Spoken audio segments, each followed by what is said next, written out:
अस्सलाम वालेकुम नाज़रीन, एक्सपर्ट में मैं आपके साथ नबीला सिंधु। पैनल का तारुफ करवा दूं। पैनल का हिस्सा होंगे हामिद खान अल-मशरक़ी साहब, ब्रिगेडियर रिटायर्ड हारिस नवाज साहब, सलमान आबिद साहब और साथ हासिल रहेगा मोहम्मद इलियास साहब का।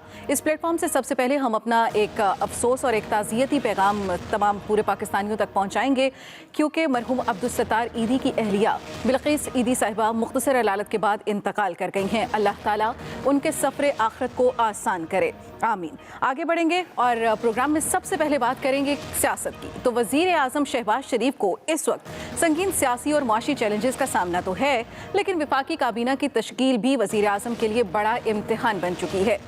नई हुकूमत को आए हुए 5 दिन गुजर गए हैं, लेकिन अभी तक विफाकी काबीना की तश्कील नहीं हो सकी, जिस पर कई सवालात उठाए जा रहे हैं।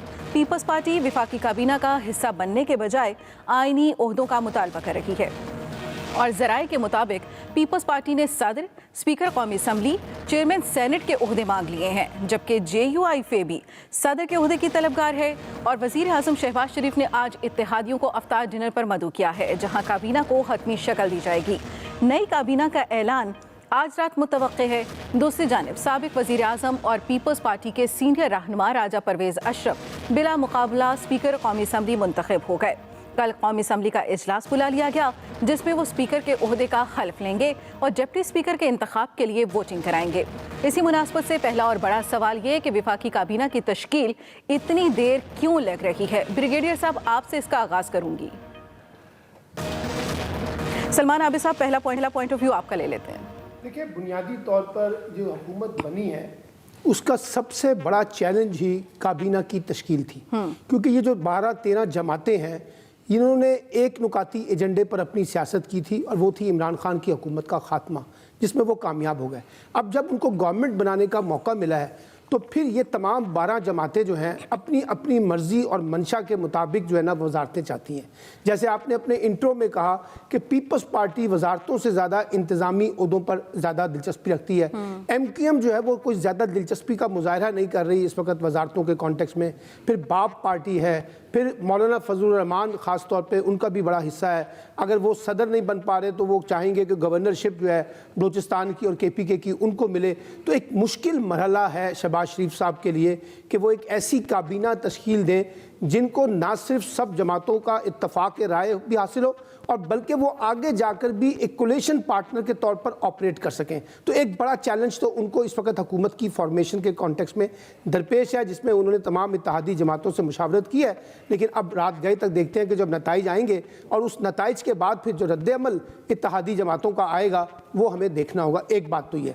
दूसरी बात जो बड़ी इंपॉर्टेंट है कि काबीना तो बन जाएगी, काबीना की फॉर्मेशन भी हो जाएगी। जिन हालात में शहबाज शरीफ साहब ने हलफ उठाया है बतौर प्राइम मिनिस्टर, ये एक और मुश्किल टास्क है, क्योंकि उसमें से अपोजिशन जमात जो कल की हुकूमत थी वो कौमी असम्बली से बाहर आ गई है और वो इस्तीफे दे चुकी है बकौल उनके। अब वो स्पीकर से जो है अपना इलेक्शन कमीशन के पास आ गए हैं, उसका प्रोसेस देखा जाएगा।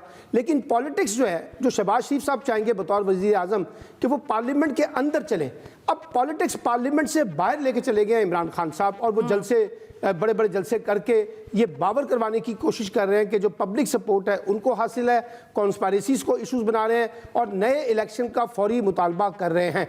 और तीसरा कॉन्टेक्स्ट जो है, जो शहबाज शरीफ साहब बार बार कहते थे कि मैं आऊँगा तो मेरे पास एक ऐसी शानदार टीम है, हम इकॉनमी को डील कर सकेंगे। कल उन्होंने बुलाया भी इकनॉमिक काउंसिल का इजलास भी, और लेकिन आज जो हम 2 दिन से देख रहे हैं, जो महंगाई के कॉन्टेक्स्ट में चीज़ें बढ़ रही हैं, वो फिर एक हुकूमत के लिए एक बड़ा इशू होगा। तो ये 3 बड़े चैलेंजेस मैं देख रहा हूँ इस वक्त शहबाज शरीफ साहब के लिए बतौर प्राइम मिनिस्टर, यानी वजारतों की तश्कील से लेकर और कोलिशन गवर्नमेंट के चलने तक और अपोजिशन को डील करने तक, और फिर महंगाई और माशी जो मामलात हैं उसको डील करने तक।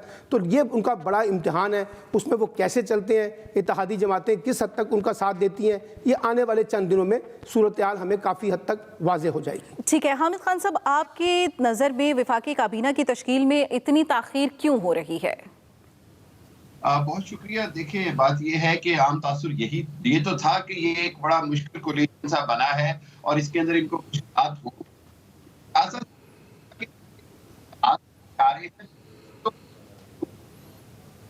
है उसके को आप देख लें, पीपीपी जहां जनूबी पंजाब में फ्यूचर के लिए सीटें मांग रही है, जहां पर वो अगले देखिए यहाँ बुनियादी बड़ा फर्क आ रहा है। जो आसिफ जरदारी साहब हैं वो अगले इलेक्शन की प्लानिंग के साथ इस हुकूमत में शामिल होना चाहते हैं, वरना वो समझते हैं कि वो पीछे रहेंगे तो उनको ज्यादा फायदा है, और अगर हुकूमत कुछ परफॉर्म ना कर सके तो उसका सारा जो मलबा है जो वो शहबाज शरीफ साहब पर और पीएमएलएन पे गिरेगा। तो इस हवाले से मैं ये समझता हूँ कि ये जो डिले हो रहा है ये एक्सपेक्टेड भी था, और दूसरे हवाले से इस डिले के अंदर एक बात और साबित हो रही है कि आइंदा के जो इलेक्शन होने हैं उसके अंदर ये पार्टियां जो हैं बहुत कभी इम्कान है कि ये अपने अपने प्लेटफॉर्म से ही लड़ेंगी, और ये अपने अपना जहां पे जिनका जोर है, जैसे पीपल्स पार्टी सिंध में अपनी हुकूमत मेंटेन रखेगी, इसी तरह पंजाब में पीएमएलएन कोशिश करेगी कि वो उसी तरह मजबूत रहें और मजीद सीटें लें। तो वो जो टिपिकल पॉलिटिक्स देख रहे हैं वो आगे चल के मजीद खतरनाक होती नजर आ रही है। आपने एक एजेंडा तो पूरा कर लिया कि आपने इमरान खान और पीटीआई को बाहर कर लिया, लेकिन अब ये जो मतलब बार बार कही जा रही है बात के जी ये वो इन्होंने जो मिक्स बना दी है गवर्नमेंट, और इसके नतीजे में इनके लिए आइंदा मजीद मुश्किलात है, और इसमें सबसे ज्यादा मुश्किल जो है वो खुद पाकिस्तान मुस्लिम लीग को, नवाज को है, शहबाज शरीफ को है, और उसके साथ साथ अगर मैं कहूँ इसका सबसे बड़ा बेनिफिशरी है तो वो अभी तक के जो मुझे नजर आ रहा है आइंदा भी वो खुद आसिफ जरदारी साहब हैं। एमकेएम के तहफ्फुजात वहीं खड़े हैं, कराची का दौरा भी किया शहबाज शरीफ साहब ने, लेकिन कोई ऐसी सेर हासिल नतीजा खेज गुफ्तगू नहीं नजर आई है, बल्कि वो कैजुअल सा टूर साबित हुआ। और उसकी तरह आप देखें बीएपी को कुछ नहीं मिल रहा, और मुझे ये लग रहा है कि अगर आइंदा एक हफ्ते दो हफ्ते में सेटलमेंट ना हुई तो मुझे लग रहा है कि मुस्लिम लीग नवाज भी खुद पे बहुत बर्डन नहीं लेगी, और मामला जो हैं वो फिर जनरल इलेक्शन की तरफ चले जाएंगे।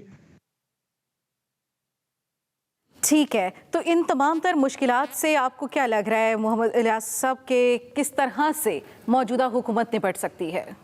मौजूदा हुकूमत के लिए जो ख़ासतौर पर शहबाज शरीफ साहब के लिए जो एक इत्तेहादियों की जो सियासी जमातें हैं उनके मिलके जो प्राइम मिनिस्टर आए हैं उनके लिए मुश्किलात का सामना है। अभी तक कबीना नहीं बन सकी, कबीना के लिए उनके लिए मुश्किलात का सामना है कि किसको क्या चाहिए, वो उसको चाहिए वजारत कौन सी चाहिए।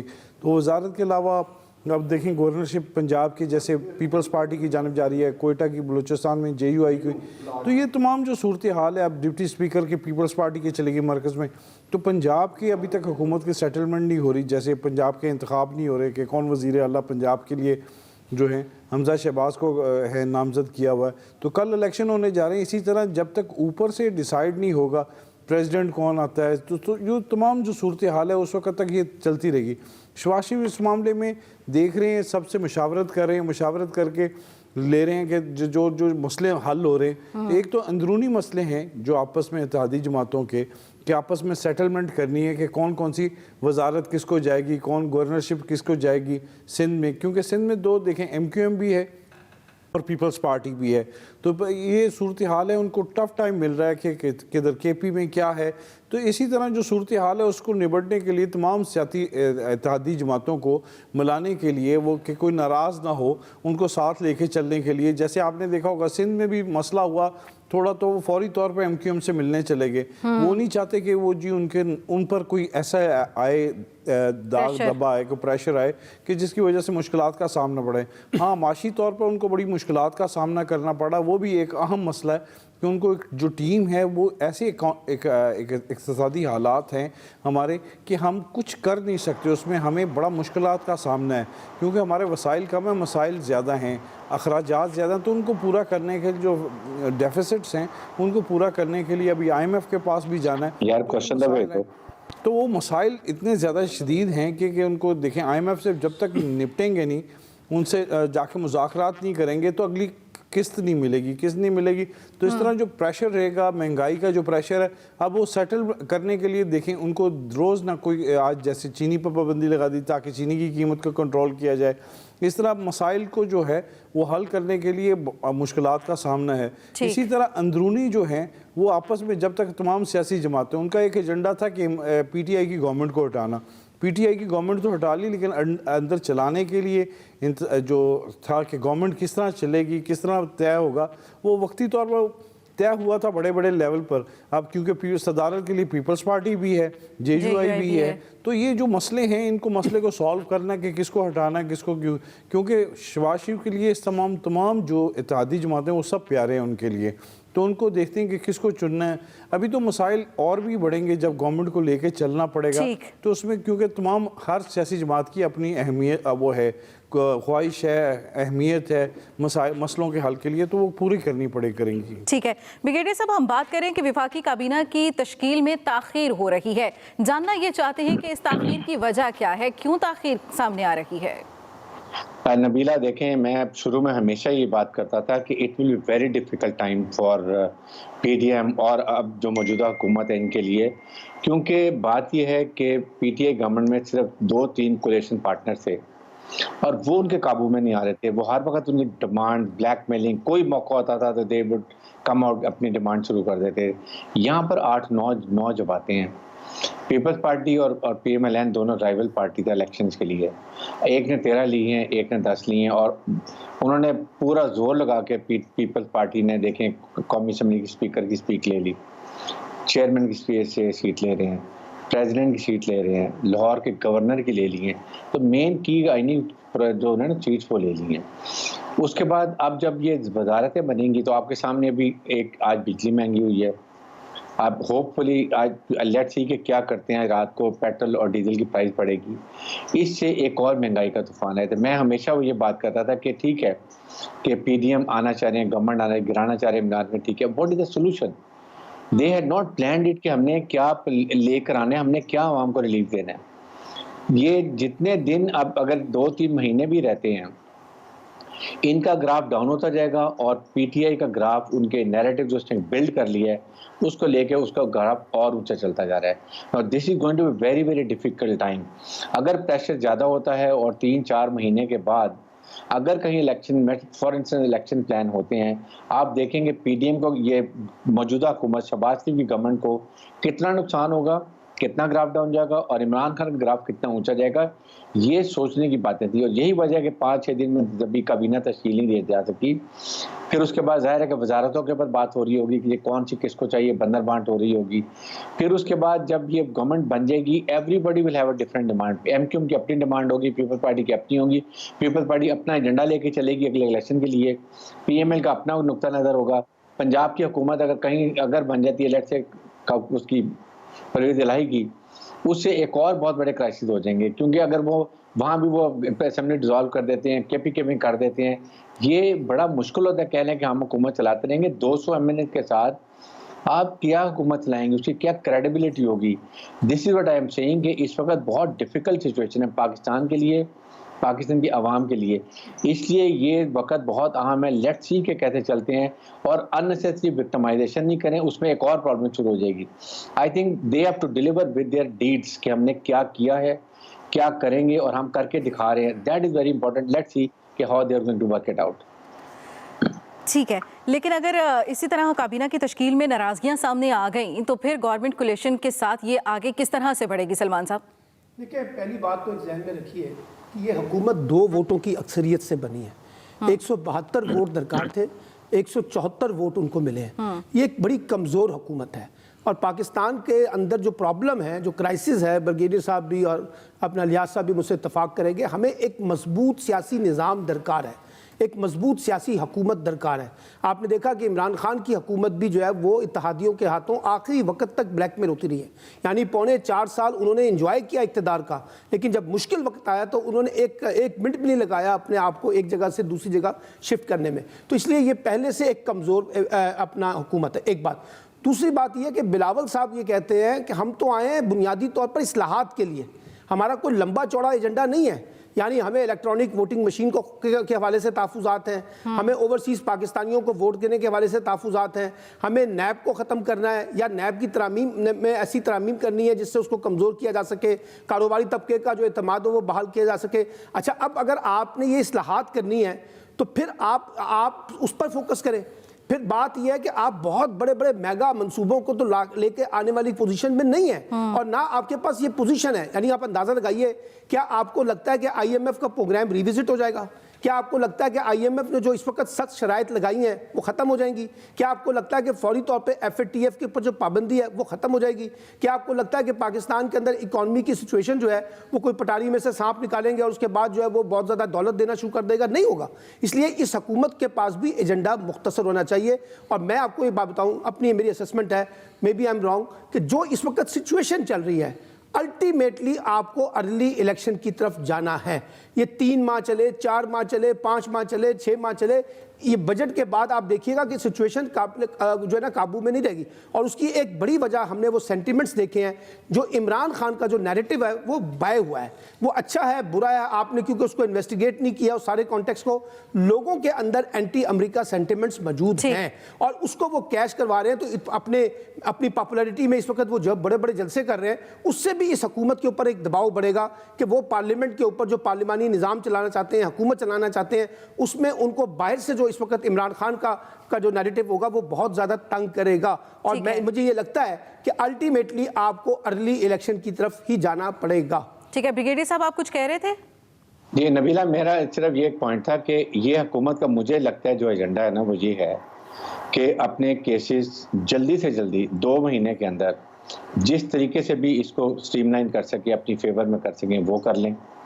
नंबर 2 इलेक्टोरल रिफॉर्म, जिसमें ओवरसीज और इलेक्ट्रॉनिक वोटिंग मशीन ये कर लें।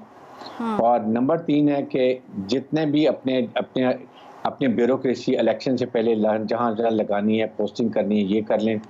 पाकिस्तान की किसी को फिक्र नहीं है कि पाकिस्तान के हालात क्या होंगे 2-3 हफ्ते के बाद। अगर यही 4-6 महीने पीटीए को रहने देते हैं ना, तो उनका ग्राफ जिस तरीके स्पीड से डाउन जा रहा था, यकीन करें उनका वोट किसी ने नहीं लेना था। ठीक है, हामिद खान साहब क्या कहेंगे कि अगर ये काबीना तश्कील दे भी दी जाती है और सब इस पर मुत्तफिक भी हो सकते हैं, इस वक्त जो गवर्नमेंट की पोजीशन है, क्या ये काबीना देर पा अपना काम कर सकेगी?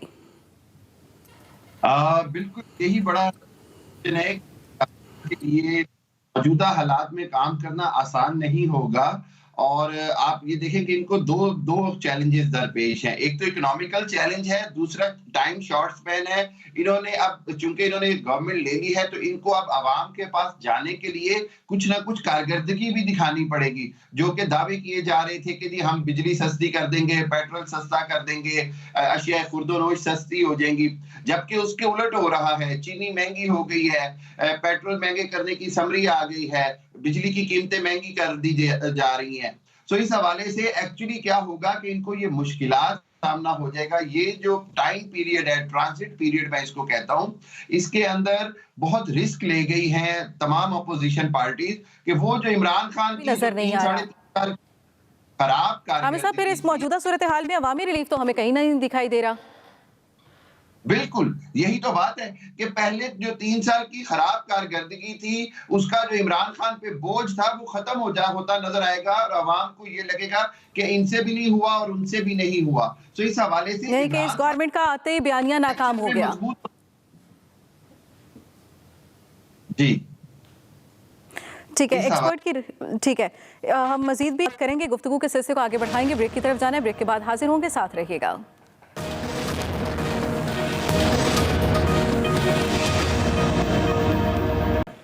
वेलकम बैक नाज़रीन। बात करेंगे इस्लामाबाद हाई कोर्ट में तोशाखाना केस की समाअत हुई, जो कि उसकी अगली समाअत 20 अप्रैल तक के लिए मुकर्रर कर दी गई है। इससे पहले मीडिया में साबिक वज़ीर आज़म इमरान खान की जानिब से तोशाखाना से लिए जाने वाले तहाइफ का बहुत चर्चा हो रहा है। तहाइफ को लेकर नून लीग की जानिब से इमरान खान को शदीद तनकीद का निशाना बनाया जा रहा है। मरियम औरंगज़ेब ने इल्ज़ाम लगाया कि इमरान खान ने तोशाखाना से कफलिंग, अंगूठी और घड़ी 2 करोड़ में खरीदी और 18 करोड़ में बैरून मुल्क फरोख्त कर दी।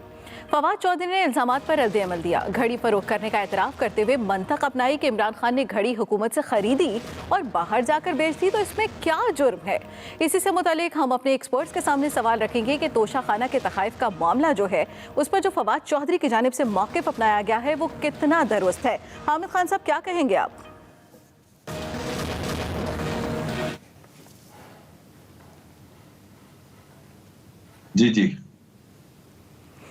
हामिद साहब, जो आप देख रहे हैं कि मामला सामने आ रहा है कि तोशा खाना से एक चीज़ ख़रीदी जाती है, वो बैरून मुल्क जाकर बेच दी जाती है, उस पर हुकूमत की जानिब से तनकीद की जा रही है, लेकिन फवाद चौधरी की जानिब से ये मौक़िफ़ अपनाया गया कि अगर एक चीज़ ख़रीद कर बैरून मुल्क बेच दी गई तो उसमें इतना बड़ा क्या जुर्म है।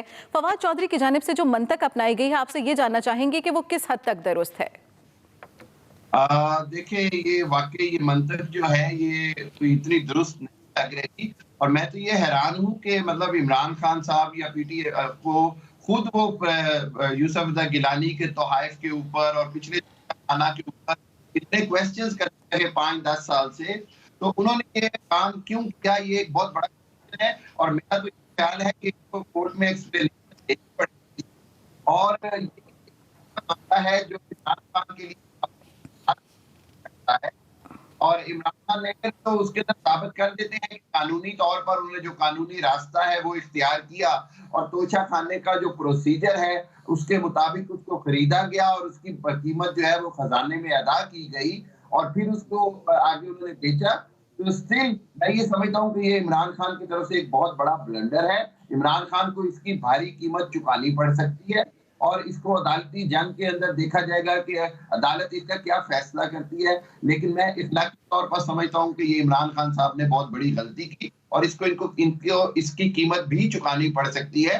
तोशा खाना के हमने पहले भी इतने सारे स्कैंडल्स देखे थे, और ये इमरान खान जो जानते हुए अगर ये कर गए हैं तो मैं समझता हूं कि इसकी इनको भारी कीमत चुकानी पड़ेगी। फवाद चौधरी कोई वाज़ेह एक्सप्लेनेशन नहीं दे सके हैं। ठीक है ब्रिगेडियर साहब, कितना मौक़िफ़ दुरुस्त है फवाद चौधरी का? देखें, पर्सनली आई फील कि इमरान खान को पता है कि everybody was gunning against him, तो उनको ये वहाँ से तोशा खाना से लेना ही नहीं चाहिए था। लेकिन देखना ये है कि क्या उनको लीगली इज ऑथराइज कि जो तोशा खाना की प्राइस फिक्स होती है, अगर उन्होंने वो रेलेवेंट प्राइस पे कर दी है और उन्हें ऑफिशियल तरीके से ली है, जो तमाम वहाँ के कवायद ज़वाबित है उसके मुताबिक ली है, then it becomes his property. Then या वो बेचें या उसको 20 साल रखें, जो मर्जी करें, that is his property, can do. But the question is कि ये प्राइस ठीक थी, प्राइस का लगाने का तरीका कार क्या है, क्या ये बिल्कुल लीगल था, ये देखने की बात है। और इससे पहले जो पहली हुकूमतें जो करती रही हैं वो तो क्या क्या कुछ ले जाते रहे। और अगर इनकी इसका मतलब एक बात तो ये है कि इमरान खान की कोई और चीज़ तो गलत मिली नहीं है। एक चीज़ के ऊपर अगर इतना बड़ा उछाला जा रहा है, तो जो अरबों रुपए मुल्क का लूट के ले गए हैं, जो बिलियन जिनके 20-25 अरब रुपए के अभी प्राइम मिनिस्टर के केस जो पड़े हुए FIA के अंदर, ये जो मनी लॉन्ड्रिंग के, वो केस की इंडिक्टमेंट थी 10-11 अप्रैल को। They have no right to talk to like this. मैं honestly I am not supporting Imran Khan, I am talking कि अगर उनको ऑथराइज किया तो then why to make a issue of it. और फिर उसके बाद इस्लामाबाद हाई कोर्ट ने 20 अप्रैल को जाके केस की लगा दी है, मीन्स कि now they are all want to cornering. इसके अलावा उनके पीछे पड़े हुए हैं कि वो फॉरेन फंडिंग केस है, उसको भी जल्दी से जल्दी डे टू डे पे करें। ये इलेक्शन कमीशन ने दिया है। इलेक्शन कमीशन ऑफ पाकिस्तान को जो नवाज लीग के फंड्स हैं, पीपल्स पार्टी के फंड है, उनको तो कोई जल्दी नहीं है। या तो देखें ना, पार्टीज हैं पॉलिटिकल, इन तीनों पॉलिटिकल पार्टीज का इकट्ठा डिसीजन होना चाहिए ताकि किसी को एडवांटेज ना हो, किसी को डिसएडवांटेज ना हो। ये हमारे सिस्टम बहुत गलत हो चुका हुआ है। आई थिंक हमारे कोर्ट्स को, इलेक्शन कमीशन ऑफ पाकिस्तान को, ये कौमी अदारे हैं, they have to maintain a balance amongst everything. आपने विक्टिमाइज किसी को हमने नहीं करना है, ये हमने देखने की बात है। और इसको फिर PTI इसको भी लेके चलेगी कि देखें, अगर फॉरेन फंडिंग का केस भी हो जाता है तो उसको भी शोर मचाएगी कि बाकियों का क्यों नहीं कर रहे, उनका क्यों नहीं करते, जब वो कब से केस लगे हुए हैं।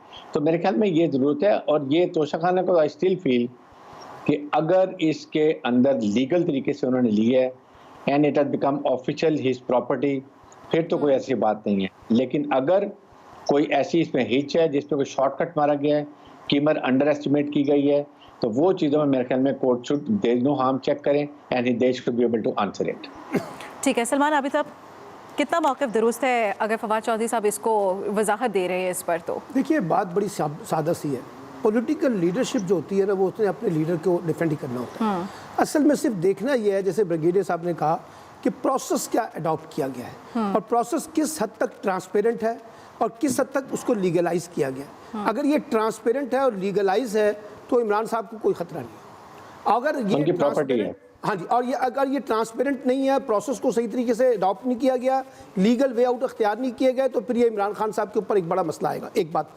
लेकिन जो बुनियादी बात है वो ये है कि देखिए हमारे यहाँ पॉलिटिक्स के अंदर, और जब हम पावर पॉलिटिक्स की बात करते हैं तो जो भी हमारे हुक्मरान तबकात होते हैं वो अमूमी तौर पर इस तरह की गलतियां करते हैं। इमरान खान साहब ने एक बड़े हाई स्टैंडर्ड्स के ऊपर अपने मॉरल जो है ना स्टैंडर्ड्स मेंटेन किए थे पॉलिटिक्स में, और वो कहते थे कि वो इन चीज़ों के बिल्कुल ख़िलाफ़ हैं।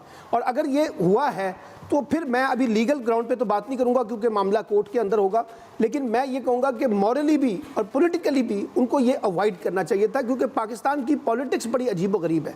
यहाँ एलिगेशंस की बेसिस के ऊपर आप इतना ज़्यादा चीज़ों को पॉलिटिसाइज कर देते हैं कि इशू वो कुछ और होता है, लेकिन वो इशू जो है ना वो एक और तरीके से पॉलिटिसाइज हो जाता है। और फिर इमरान खान के बारे में ख़ास तौर पर सारी इस वक्त की अपोजिशन जो अपने जमातें जो कल तक थी, आज जब वो हुकूमत में आ गई हैं तो उनके पास बहुत मौका होगा कि वो उसको ज़्यादा से ज़्यादा पॉलिटिसाइज करके इमरान खान साहब का जो मॉरल पोजीशन है उसको डैमेज करें। तो ये मैं समझता हूँ कि खुद पीटीआई को भी इवैल्यूएट करना चाहिए था, या इमरान खान साहब को खुद सोचना चाहिए था, या जुल्फी बुखारी का नाम इसमें आ रहा है तो उनको इस तरह की चीज़ करने से पहले ये सोचना चाहिए था कि इसकी बाद में जाके इम्प्लीकेशन हो जाएगी। लेकिन क्योंकि हमारा हुक्मरान तबका ये समझता है कि शायद वो ताहयात हुकूमत में बैठा हुआ है, कोई हमें कल को कोई अकाउंटेबल नहीं करेगा, तो ये चीज़ें फिर हमारे सामने आती हैं। तो मैं ये ज़ाती तौर पे समझता हूँ कि ये, क्योंकि ये कोई नई बात नहीं है, हमारे यहाँ माजी के हुक्मरान भी जैसे ब्रिगेडियर साहब ने कहा कि करते रहे ये चीज़ें, लेकिन इमरान खान साहब को तो कम से कम ये स्टैंडर्ड्स मेंटेन करने चाहिए थे कि वो इन चीज़ों से अपने आप को अलहदा रखते। अब वो गए हैं, लीगल प्रोसेस है नहीं है, ट्रांसपेरेंट है या नहीं है, लेकिन इसकी पॉलिटिकल पोजीशन जो है ना वो पॉलिटिसाइज तो ज़रूर होगी। आपने देखा आज मरियम ने बाकायदा उसके ऊपर बातचीत की है, कहाँ से पैसा आया, कहाँ से निकाला, इनके पास तो ज़रिया माश नहीं है। अब इस तरह के सवालात जब निकलेंगे तो फिर उस पर सियासत होगी, जब सियासत होगी तो नारेबाजी होगी तो एक दूसरे के ऊपर मुलजिम और एलिगेशंस लगेंगे, तो ये ठीक तो नहीं है। लेकिन अब लेट्स सी, देखते हैं कि कोर्ट इसको देखती है कि इसमें क्या प्रोसेस अडॉप्ट किया गया लीगली एंड ट्रांसपेरेंटली, कितना पावरफुल है वो। ठीक है इलियास साहब, हम देखते हैं इल्ज़ाम तो इस तरह के सामने आते ही रहते हैं। इस तरह के जो स्कैंडल है तोशा खाना से रिलेटेड, इससे पहले भी हमने कोई वाज़े तौर पर देखा नहीं कि किसी के बारे में भी कोई भी तहकीकात हुई हो या एक वाज़े तौर पर हमारे सामने कोई मिसाल सामने आई हो। ये इल्ज़ामात की तो बात होती ही रहती है। तो फवाद चौधरी की जानिब से जो मौक़िफ़ अपनाया गया है, आपको लगता है कि उसमें इतनी पावर है कि वो इसको डिफेंड कर सकें? ज़ाहिर है उन्होंने अब डिफेंड तो करना है, अपोजिशन ने, फवाद चौधरी ने जो कहा है। आपको पता है कि इससे पहले जब तोशे खाने के जो चीज़ें इनको मिले थे तोहफे, तो इसके बारे में पूछा जाता था, ये जवाब नहीं दिया करते थे। ज़ाहिर है उस टाइम जो मौजूदा गवर्नमेंट है उस टाइम अपोजिशन में थी, इन्होंने भी पूरे अपनी खोज लगाई और खोज लगा के सारी चीज़ें तो रखी हैं उन्होंने। ज़ाहिर है उन्होंने डॉक्यूमेंटेशन भी की है और इस वक्त कोर्ट में लेके गए हैं इस केस को। ये अगर इस प्रोसीजर को वो अगर पूरा ना कर सके, जो फॉलो अप जो SOPs हैं अगर उनको नहीं करते, इन्होंने फॉलो नहीं किया, अगर इसको जितनी कीमत का डिफरेंस बता रहे हैं तो उसके मुताबिक होती कि हाफ पे करके ले लेते। लेकिन अगर इतना जो डिफरेंस बता रहे हैं, जिसमें कह रहे हैं कि 2 करोड़ की लेके 16 करोड़ रुपए की जितनी की बता रहे हैं कि मालियत की बेच दिए, तो इतना डिफरेंस आ जाता है। इस डिफरेंस में अगर वो क्लियर नहीं कर सकते अपने आप को, तो उनके लिए उनकी जो सियासी साख है उसको नुकसान पहुंचेगा। क्योंकि उन्होंने अपने आप को एक बड़ा एक रखा था कि जी मैं ऐसी बात नहीं करता, लेकिन ये बात छोटी सी बात अगरचे निकल आई है लेकिन उनके लिए एक नुकसानदेह है। लेकिन FIA उसको प्रूव कर रही है, ज़ाहिर है डॉक्यूमेंटेशन इन्होंने की है मुकम्मल तौर पर, और ये केस मिला तो इस केस को शुरू किया है इब्तदाई तौर पर। ये तो केस उसी दिन शुरू हो गया था जिस दिन वो ख़त्म हुई उनकी गवर्नमेंट।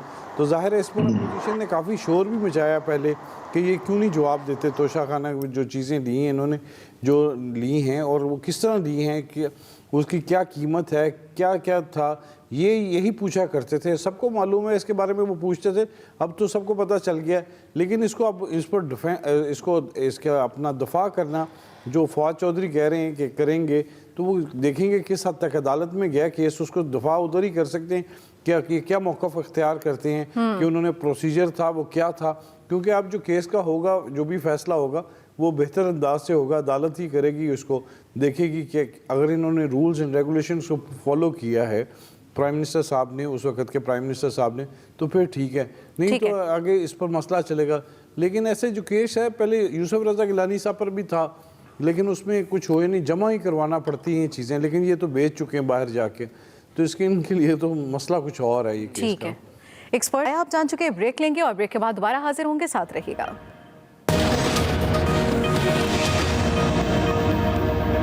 वेलकम बैक नाज़रीन। हालिया सियासी बहरान के आफ्टर शॉक्स आने का सिलसिला जारी है। पंजाब से पहले आज़ाद कश्मीर में बड़ी तब्दीली सामने आई है और वज़ीर आज़म अब्दुल क़य्यूम अपने ओहदे से इस्तीफ़ा दे चुके हैं, जबकि PTI के सरदार तनवीर ने नए वज़ीर आज़म के लिए कागजात नामजदगी जमा करा दिए हैं। आज़ाद कश्मीर में नए कायदे-ए-वान का इलेक्शन पीर को मुतवक्के है। इधर पंजाब में भी कल कायदे-ए-वान का इलेक्शन होने जा रहा है। इससे पहले कानूनी जंग उरूज पर है। लाहौर हाई कोर्ट ने डिप्टी स्पीकर के इख्तियारात से मुतल्लिक स्पीकर की दरख्वास्त खारिज करते हुए डिप्टी स्पीकर को कल वज़ीर आला पंजाब का इलेक्शन कराने का हुक्म दे दिया है। इसी से मुतल्लिक सवाल के पंजाब में हुकूमत और अपोजिशन के सरप्राइज देने के दावे सामने आ रहे हैं, तो कामयाबी किसके हिस्से में आएगी इलियास साहब?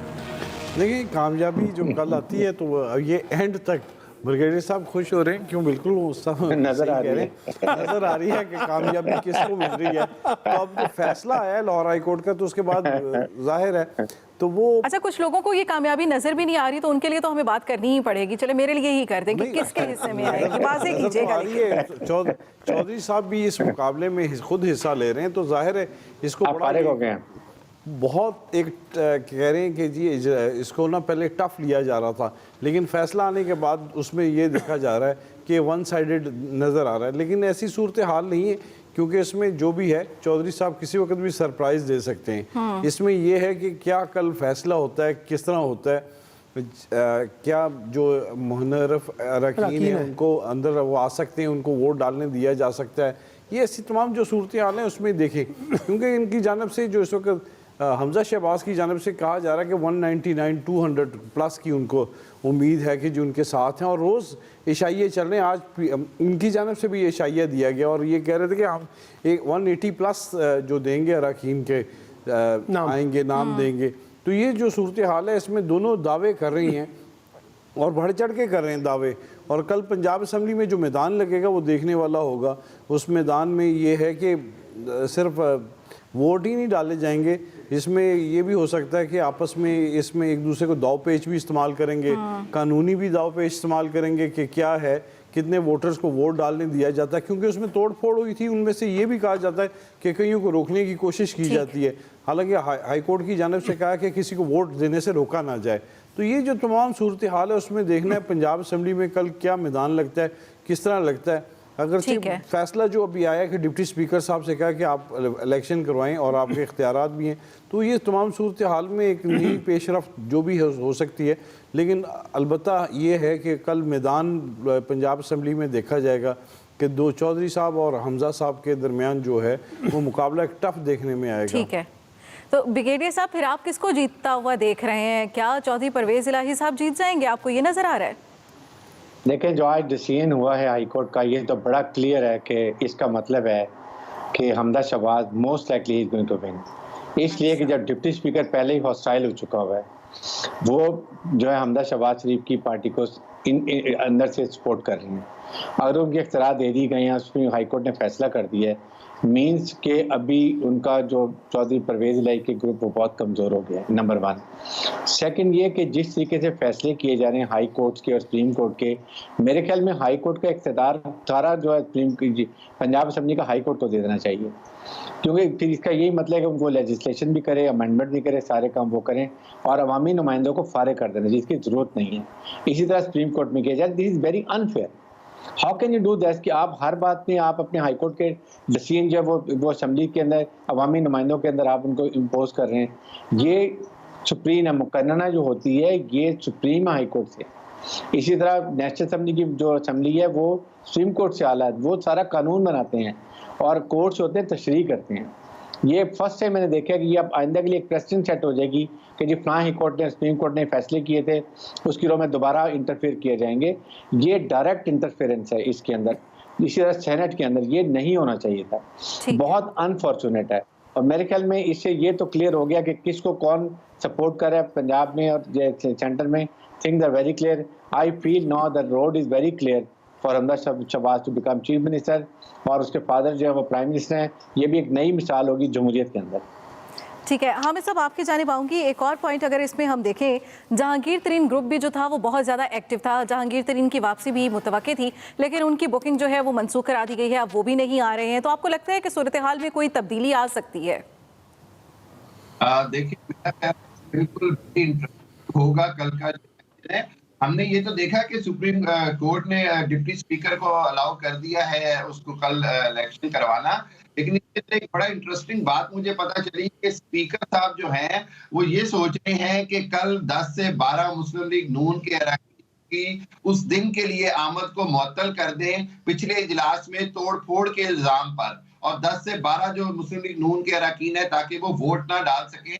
स्पीकर के पास ये इख्तियार है कि उनकी जो आमद है उनका उस डे के लिए प्रोसीडिंग में उनको सस्पेंड कर दें, और इस हवाले से एक बड़ा क्रिटिकल पॉइंट बन रहा है। दूसरी बात ये है कि ग्रुप के बहुत सारे अरकान ने इंडिविजुअली परवेज इलाही साहब से राब्ते किए हुए हैं, और ये कहा जा रहा है कि वो जो लास्ट मिनट सरप्राइज की बात बार बार आ रही है और परवेज इलाही साहब की जो खामोशी है वो कुछ खतरनाक इशारे कर रही है, लेकिन on the ground on the merit Hamza Shahbaz जीतते नजर आते हैं, और बाप और बेटा एक ही वक्त में वजीर आजम और वजीर आला बनते जा रहे हैं। पाकिस्तान की तारीख में क्या शायद दुनिया की तारीख में पहली बार होगा, और पाकिस्तान में बहुत सारी चीजें इस बार पहली बार हो रही हैं, लेकिन there is full of surprises, it's not gonna be easy, ये आसान नहीं होगा। परवेज इलाही ने अगर वो मैदान छोड़ना होता तो पहले छोड़ जाते, उन्होंने जोड़ तोड़ की सियासत के वो बहुत माहिर हैं, तो अगर वो कुछ कल करते हैं तो कोई सरप्राइज नहीं होगा और मामला फिर अदालत में चला जाएगा। अगर कल कोई अरकान को वो मुअत्तल करते हैं तो फिर एक बार हाई कोर्ट का दरवाजा खटखटाया जाएगा। ठीक है सलमान साहब, अगर सरप्राइज के दावे दोनों जानिब से किए जा रहे हैं तो फिर कुछ ना कुछ तो ग्राउंड रियलिटी होगी, और जिस तरह से अभी हामिद साहब कह रहे हैं अरकान मुअत्तल भी हो सकते हैं, स्पीकर अपना सवाबदीदी इख्तियार इस्तेमाल कर सकता है। अगर ऐसी सूरत हाल बन जाती है तो फिर कल के दिन में हम क्या देख रहे हैं, किसके सर बैठेगा ये हुमा? देखिए 3 बातें मैं इसमें छोटी छोटी करता हूँ। पहली बात तो ये है कि जो ब्रिगेडियर हारिस नवाज साहब ने कहा है, हमारी अदालतों को इस अंदाज में सामने नहीं आना चाहिए कि वो पार्लियामेंट के जो इख्तियारात हैं उनके ऊपर ओवरसाइट करना शुरू कर दें। एक तो मैं कम से कम इसको पसंद नहीं करता। देखिए ये मामलात पार्लियामेंट के अंदर थे, इसको पार्लियामेंट के अंदर ही बैठ के रिजॉल्व होने चाहिए थे। ये इस तरह से डिक्टेट करके जब चीज़ें होंगी तो उससे मसाइल पैदा होंगे। दूसरी बड़ी बात जो बड़ी इंपॉर्टेंट है वो ये है कि अब आप ये कह रही है कि जी ये इलेक्शन तो हो जाएगा जिस तरह से भी आएगा, बज़ाहिर लग रहा है कि हमजा शहबाज बहुत स्ट्रांग है। आप ये देखिए ये सारा मीनार किस बुनियाद के ऊपर बनाया गया है। ये बनाया गया है पाकिस्तान तहरीक इंसाफ के जो बागी अरकान हैं। लॉ ये कहता है कि पार्टी सरबराह की मर्जी के बगैर चीफ मिनिस्टर के इंतखाब में अरकान असम्बली वोट नहीं डाल सकते। अब ये मरकज़ का तो मसला समझ आ गया ना कि मरकज़ में तो इत्तेहादी जमातों ने साथ दिया ना उनका, लेकिन यहाँ तो सारा का सारा अगर हमजा शहबाज वज़ीर आला बनते हैं तो ये तो बागी अरकान की मदद से बनेंगे ना, तो एक नाहिली की तलवार जो है वो उनके ऊपर लटकती रहेगी।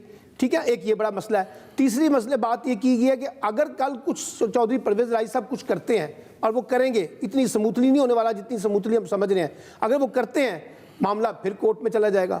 ये जो बदकिस्मती हमारे सियासतदानों ने भी इख्तियार किया है, कुछ इसका भी पोस्टमार्टम करें कि ये अपने मसले खुद हल करने की बजाय बाकायदा कोर्टों के अंदर जाके मामलात को लेके जाते हैं। जो चीज़ें पार्लियामेंट के अंदर होनी चाहिए, जो चीज़ें सियासी जमातों की सतह पे होनी चाहिए, जो चीज़ें डेमोक्रेटिक तरीके से होनी चाहिए, उसमें हम अदालतों का सहारा लेते हैं। और ये मजारी साहब जो हैं ये तो फरीक बन चुके हैं, इसमें तो कोई दो राय नहीं है। उन्होंने खुद ऐलान कर दिया कि वो परवेज इलाही साहब के मुकाबले में जो है वो हमजा शहबाज की हिमायत कर रहे हैं, अपना ग्रुप लेके गए हैं।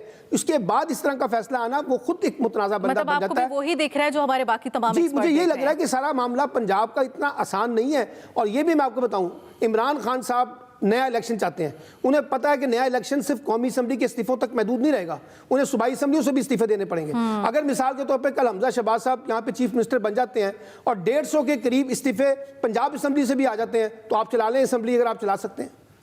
ठीक है, ये तो सूरत हाल और भी ज़्यादा मुश्किल हो जाएगी। ब्रिगेडियर साहब, अगर एक और भी बात काफ़ी ज़्यादा जो है वो सामने आ रही है, उस पर भी अगर हम बात करें, जो फॉरेन फंडिंग केस से रिलेटेड जो है वो भी एक चीज़ सामने आ रही है। इलेक्शन कमीशन को ये हुक्म दे दिया गया है कि 30 दिन के अंदर अंदर फैसला करे। आपको लगता है कि पाकिस्तान तहरीक इंसाफ के लिए ये एक बड़ी परेशानी का सबब हो सकता है? डेफिनेटली हो सकता है, और यही मकसद भी है। आप देखें ना सुप्रीम कोर्ट को क्यों ये, आप या तो सुप्रीम कोर्ट कहे कि 30 दिन के अंदर नवाज लीग, पीपल्स पार्टी और पीटीआई के फंडिंग का फैसला करें, I agree, then there is no harm, it should be on equal footing.